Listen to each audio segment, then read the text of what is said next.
Hey, bonjour, bienvenue à vous tous. Je vous souhaite une très très belle journée. Il est 7h35. Pour ceux qui écoutent ce podcast en replay sur iTunes, sur Google ou sur Spotify, on est en direct chaque matin à 7h35 en audio sur Twitter. Bienvenue dans un podcast d'une nouvelle génération. C'est un podcast qui est collaboratif. Vous en aviez rêvé, c'est pouvoir choisir le thème d'un podcast. Ici, ça marche. Vous le proposez la veille, on le traite le jour même. Voilà, c'est fabuleux. Et puis, si vous voulez interagir en temps réel, c'est pas 2, 3, 4, 5 personnes qui peuvent interagir en temps réel. On est plus de 200 chaque matin à traiter du thème du jour. Et oui, c'est comme ça que ça se passe. C'est sur Bonjour PPC, bienvenue à vous tous. Si vous n'êtes pas encore abonné, vous pouvez vous abonner sur votre meilleure plateforme de podcast, et puis vous pouvez aussi vous abonner sur Twitter. Si vous ne connaissez pas, testez-le, vous nous direz des nouvelles, on fera un ROTI tout à l'heure, un Return on Time Invested, et puis on va traiter bien sûr le sujet du jour. Ce sujet du jour, il nous a été proposé hier, et oui, merci pour Jean-François d'ailleurs, merci. Alors je vais dire bonjour. Alors le sujet du jour, c'est la medtech, la médecine tech. On va en parler, mais avant toute chose, bien séance et bonjour à tous ceux qui sont présents, qui sont arrivés et qui ont retweeté. C'est Ben qui est arrivé le premier.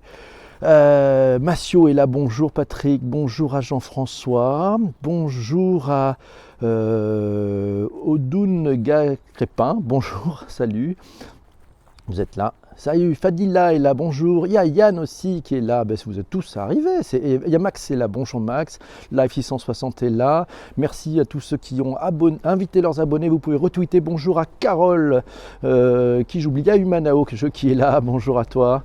Salut Jérôme, bonjour, ça va bien? Bienvenue vous tous mes amis, voilà, vous êtes tous en partage, on est parti. Il y a Anaïs qui est là, c'est super. La medtech, le sujet du jour, il nous a été initialement proposé par Isabelle et ça a été ressuscité hier par Eva, Midnight et toute la room a voté en disant on veut parler de ce sujet qui s'appelle la medtech. Alors de quoi s'agit-il?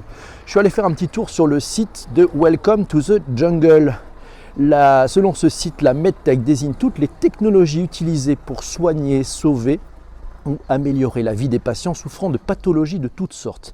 Il existe plus de 500 000 technologies médicales répertoriées. Elles sont divisées en 16 catégories.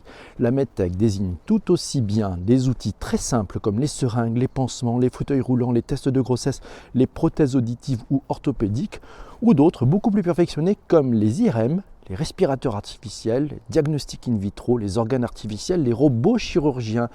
C'est Isabelle. Isabelle nous dit les medtech proposent des solutions comme son nom l'indique, au carrefour du médical et de la technologie. Ça permet d'améliorer la performance des pros de la santé et de réinventer la relation avec leurs patients. C'est une véritable transformation, toute dimension du système de santé qui est en train de s'opérer, système très siloté et à bout de souffle. Une transformation qui remet le patient au centre, un patient qui a bien l'intention de prendre sa santé en main. Ça s'appelle de l'empowerment en étant une partie prenante de sa maladie. Alors j'espère qu'ils mettent le patient au centre, mais j'espère aussi que la medtech va mettre le personnel médical au centre, parce que vous savez, c'est très important d'avoir cette symétrie des attentions. Donc c'est pas que le client au centre, c'est pas que le patient au centre, c'est aussi les collaborateurs qui apportent de la valeur ajoutée. Alors les chiffres clés de la medtech, on va en parler. Selon le site toujours Welcome to the Jungle, la medtech en quelques chiffres, il existe plus de 250 000 entreprises dans le secteur de la medtech. En Europe, 95% d'entre elles sont des petites et moyennes entreprises. Elles emploient plus de 500 000 salariés. Plus de 500 000 personnes sur tout le continent. En France, ce secteur emploie plus de 50 000 salariés. Il génère 11 milliards d'euros de chiffre d'affaires annuel et chaque année, plusieurs milliers de demandes de brevets sont déposées dans le domaine de la medtech, ce qui en fait un secteur particulièrement dynamique et innovant. Il y a probablement des jobs à la clé qui se créent, donc si vous cherchez un job, peut-être que la medtech est un endroit où vous devriez aller faire un tour. Isabelle nous dit un peu d'histoire. On a commencé à parler d'hôpital numérique et de e-santé, de medtech en 2009 en France, dans le cadre du plan de santé gouvernemental qui s'appelle HPST. Mais la frilosité des pouvoirs publics sur le sujet et les craintes des pros de la santé ont sérieusement retardé le retard à l'allumage. Merci Eva pour ce retweet. Je les vois en même temps que je vous parle. On a fait beaucoup d'expérimentations et peu de déploiements. Les verrous réglementaires sont en train tout doucement de sauter, nous dit Isabelle. Exemple, c'est l'entrée dans le droit commun de la téléconsultation récemment. C'est vrai que la téléconsultation, ça va forcément changer beaucoup de choses dans la relation entre le patient et son médecin. Et puis aussi dans le système de facturation. Comment allons-nous payer ces choses-là? Probablement à l'acte, au démarrage, et peut-être aurons-nous droit à des abonnements. Ça sera à voir. Alors, le télétravail, le travail est énorme tellement les organisations autour des soins sont cloisonnées, nous signale encore Isabelle. Corinne nous dit quelle est la différence entre la MedTech et la HealthTech.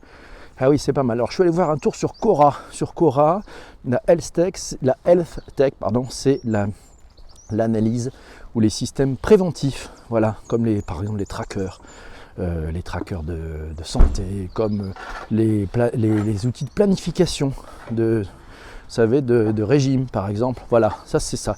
La MedTech, c'est plus à propos des systèmes qui vont vous aider à trouver une solution à vos problèmes de santé. C'est plutôt utilisé dans les hôpitaux. Voilà, ça c'est le site Quora. Isabelle nous signale que médecine et santé, c'est différent. En fait, tout se mélange un peu d'après elle sur les appellations dans le secteur. Elle aurait bien du mal à poser des limites entre la MedTech et l'e-santé qui englobe aussi beaucoup de choses. En revanche, il existe des wordings beaucoup plus précis. Par exemple, la mobile health, c'est autour du mobile, la télémédecine, avec la téléconsultation, la télésurveillance, la téléexpertise, la téléassistance. Bref, encore de nouveaux sujets pour Bonjour PPC, mais tu as raison. Alors, si j'essaye de résumer, j'ai peut-être compris, peut-être que je me suis trompé, je me dis, des capteurs, vous savez, comme Fitbit, c'est peut-être de la health tech, parce que c'est sur la santé et c'est pas forcément de la médecine. Humanao nous fait une suggestion de définition et c'est plutôt bien vu. La MedTech, c'est une technologie à visée médicale en lien avec des pathologies traitées par des médecins. Ça, c'est la MedTech. La HealthTech, ce sont des technologies au service de la santé, mais pas nécessairement liées à un état pathologique et pas traitées forcément par des médecins. Troisième niveau, la Wellness Tech. Waouh! Ce sont des technologies destinées au bien-être, le confort, la qualité de vie. Et ensuite, quatrième niveau, la e-santé. C'est un secteur qui inclut les trois disciplines précédentes. C'est très clair. Merci Humanao. Voilà, ça c'est très clair et limpide. Merci, on a compris, on a appris plein de choses. Alors du côté des commentaires, qu'est-ce qui se passe encore? Alors il y a Michel qui est arrivé, bonjour. Il y a Jessica qui est là, bonjour Jessica, ça fait longtemps, j'espère que tu vas bien. On va mettre du rose pour accueillir Jessica. Pâte à pizza du côté de chez Eva. Vous en êtes dans votre quatrième café. Est-ce que vous êtes plutôt café ou thé? On en parlera aussi, c'est une question de santé. On s'y perd un peu dans les applications, et oui, effectivement, dans les appellations, mais on y voit plus clair. Merci en tout cas Humanao, et que vous écouterez en replay, c'est très clair. Et je pense que je prendrai, si tu en es d'accord Jérôme, tes petits points pour préciser ça dans les notes de l'épisode qui seront sur les podcasts. Séverine Grégoire, elle est PDG et cofondatrice de Medocteur.com. Elle a écrit dans la tribune: la santé doit retrouver son propre modèle dans la révolution digitale, mais elle ne remplacera pas et ne remplacera jamais le médecin. Qu'en pensez-vous? Massio nous dit: la MedTech repose sur trois tendances clés: les données et encore les données. Il y a les données collectées par les individus qui génèrent elles-mêmes les données sur les populations. Ces données peuvent ensuite être analysées, étudiées et utilisées de différentes manières pour être exploitées. D'ici 2030, les smartphones, les objets connectés portables et l'Internet des objets, vous savez, le fameux IoT, Internet of Things, feront très probablement partie intégrante de notre vie quotidienne. La quantité d'informations collectées par les utilisateurs sera sans précédent dans l'histoire de la recherche médicale et générera un volume inédit de Big Data.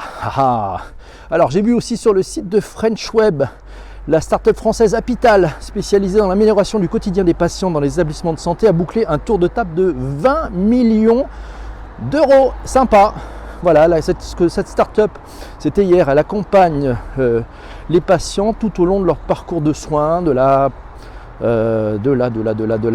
préadmission jusqu'à leur retour à domicile. Voilà, afin d'adoucir le retour des patients à leur domicile, Apital a déployé une conciergerie qui leur propose une multitude de services et de produits pour améliorer leur quotidien. Plutôt bien vu. 20 millions d'euros, bravo les gars, continuez. Isabelle nous dit: les MedTech conjuguent plusieurs types de leviers: l'intelligence artificielle, l'IoT, donc l'Internet of Things, l'Internet des objets, le médical, le VR soft, Qu'est-ce qu'on a d'autre? Oui, le VR et le soft. Voilà, ils interviennent sur la prise en charge, le suivi et le confort de la vie des patients, mais aussi sur l'amélioration des techniques médicales, exemple la robotique médicale, qui est un sujet qu'on pourrait déjà traiter, tout à fait. Tout tourne autour de la santé, donc oui. Voilà, The Caramel est là. Alors, question de Jean Quentin. Est-ce que pour une meilleure qualité de vie, regarder le paysage plutôt que son smartphone, ce serait pas mal? Bien vu. Oui, c'est un sujet de santé mentale parfois. On pourrait en parler, le droit à la déconnexion.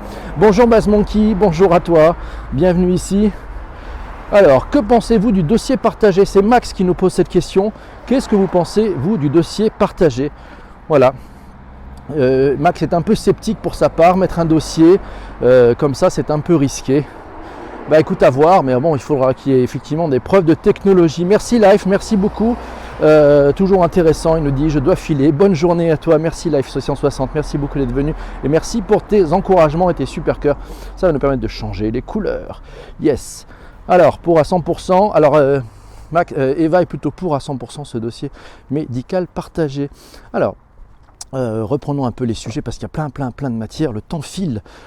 C'est Isabelle qui nous dit que les entreprises de la medtech sont souvent bifaces. Bifaces, c'est-à-dire qu'elles travaillent à la fois en business to consumer, donc c'est vers les patients et les consommateurs, et puis aussi en business to business vers les autres entreprises pour faire levier à la fois sur les patients et sur les pros de la santé. Et oui, il faut travailler sur les deux vecteurs en parallèle. Et oui, parce que c'est quand on crée comme ça un marché où il y a plusieurs acteurs en route, il faut travailler sur les deux axes en même temps. Pour expliquer le modèle biface, voilà, Isabelle nous dit prenons ma boîte. Alors prenons ma boîte, côté consumer, il faut aider les patients à prendre leur santé en main avec des tensiomètres connectés pour auto-mesure à domicile pour un hypertendu ou un insuffisant cardiaque.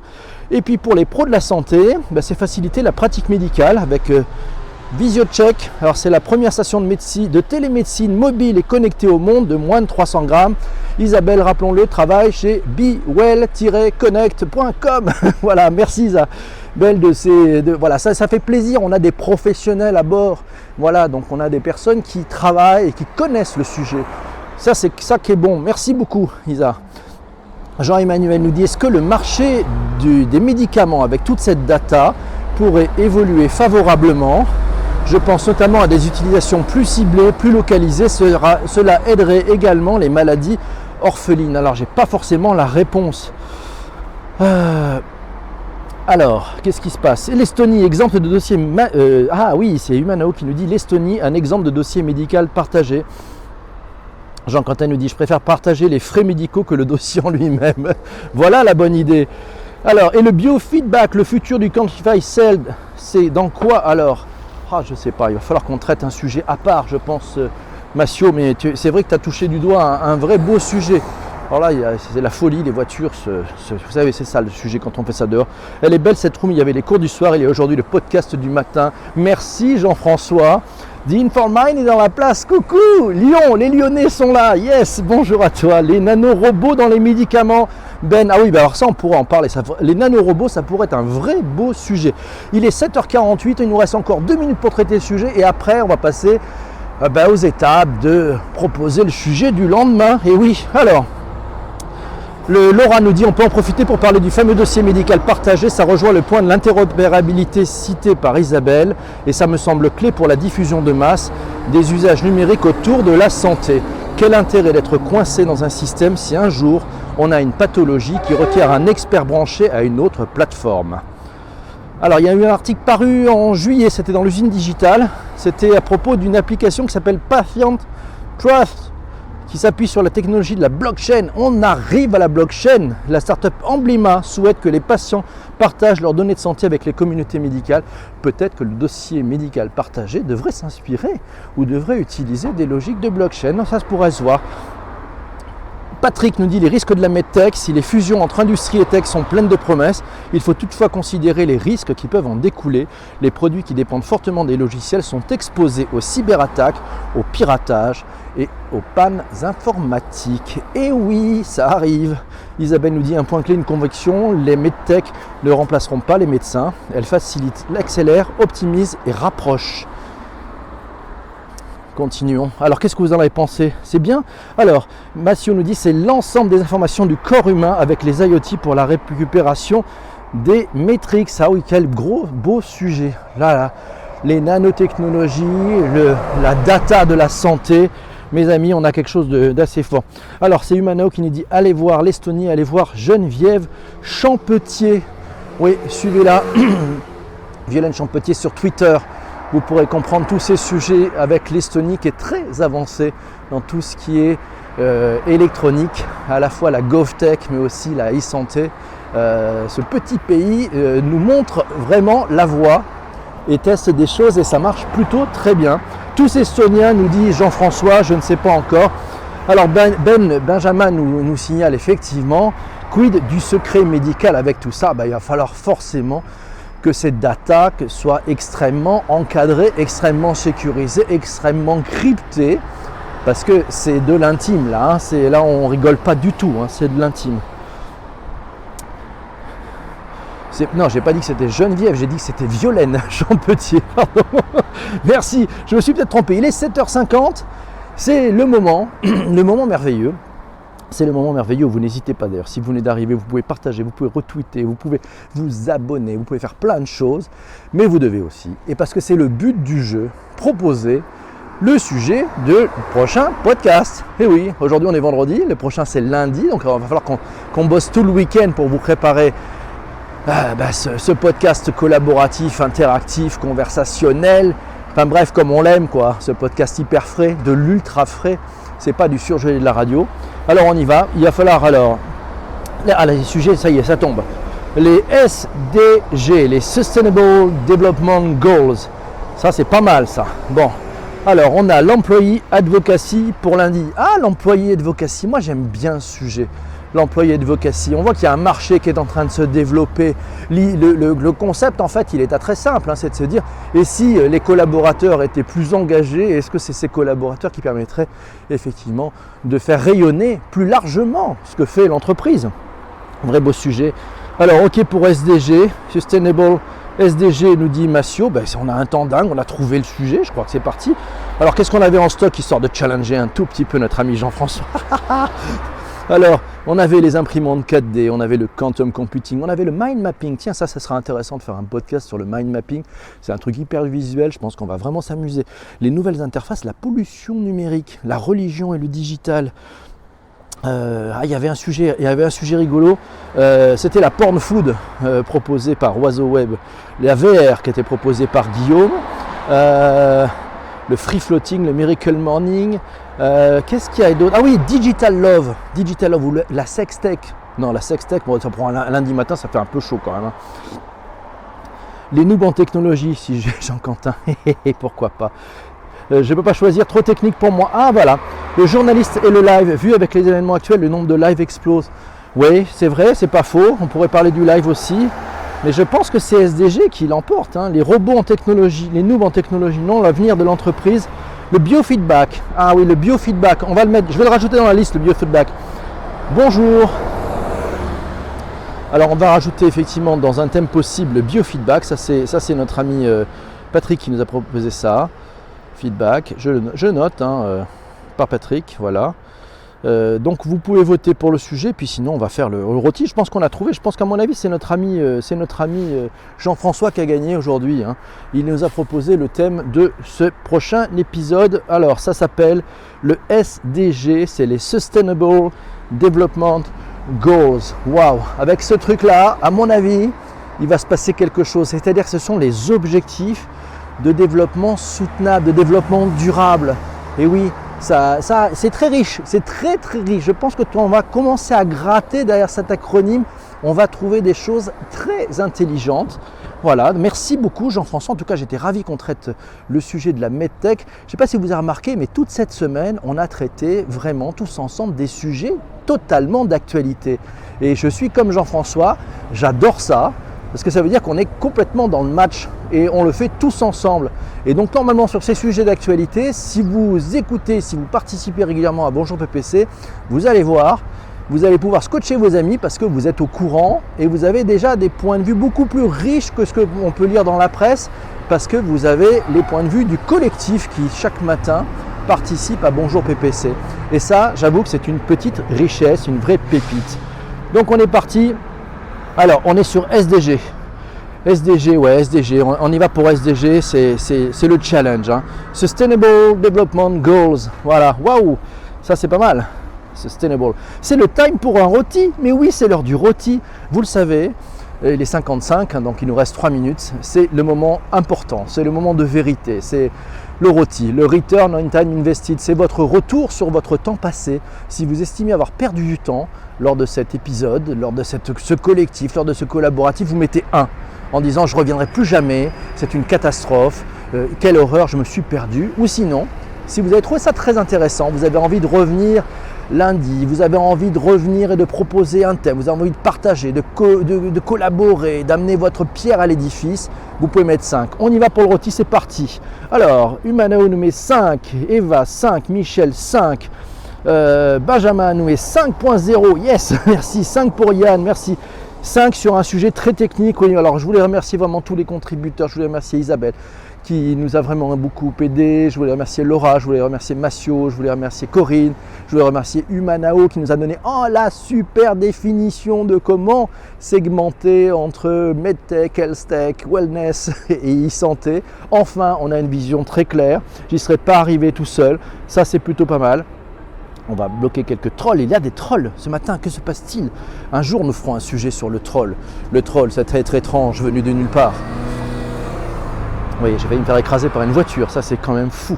Mais bon, alors donc on sait 5 pour Bass Monkey, 5 pour Max, merci.